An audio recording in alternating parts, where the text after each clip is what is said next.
And the worst thing I ever heard, and I will remember that for the rest of my life, that when they told me, I'm sorry, sir, your son just died. Sometimes, when it's 2:45, sometimes I wait for him. Sometimes I think that he's gonna come back home to us. And I realize that he's in heaven with God. Yeah. My little angel. He was a peaceful kid, you know.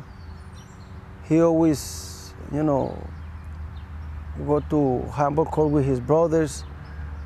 Unfortunately, that day, he disobeyed Oscar Jr. because Oscar Jr. told him, wait for me, Michael, we're gonna go together. 15-year-old Michael Alguera was stabbed to death on these handball courts near Hempstead High School in January of 2008. His father believes he was killed by a gang who had robbed him for 50 cents and his cell phone. They was wearing bandanas, blue bandanas. I believe it was MS-13. MS-13 is a Hispanic gang, notorious enough to have drawn the attention of the FBI and the Nassau County and local Hempstead police. Detective Richard Smith. I've been with the Hempstead Police Department for 28 years. Detective Smith tracks street gangs in Hempstead. No, at this time the case has not been resolved, and the homicide part of the case is handled by Nassau County Police Homicide Squad. He says gang activity is actually down here, but the police department estimates there are still 1,000 gang members in and around the suburban village on the outskirts of New York City. And it's probably like, you know, a very small percentage that actually are gang members, but unfortunately that very small percentage causes a major problem for other hardworking people. Clementina Alguera, Michael's mother, was so concerned about the danger of gangs that she stopped working so she could watch over her sons. I'd walk everywhere with my sons because there were so many gangs, so many bad kids who would look for the innocent kids to get them into bad things. Years ago, you probably would have been able to notice it a little bit more because they wore certain colors, they wore beads, stuff like that. Probably over the last 4 or 5 years now, we're seeing most gang members don't wear their colors anymore because they don't want the law enforcement to know who they are.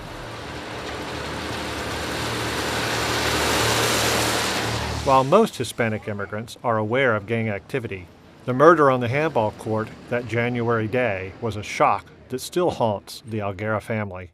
And then I ran to the handball court. And then when I got in there,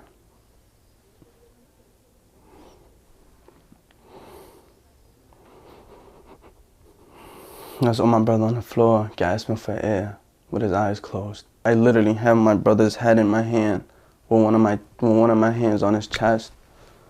He's gasping for it harder and harder, harder and harder. My hand just stopped moving up and down on his chest. You know, I'm over here like, what's wrong? And then I put my finger near his nose.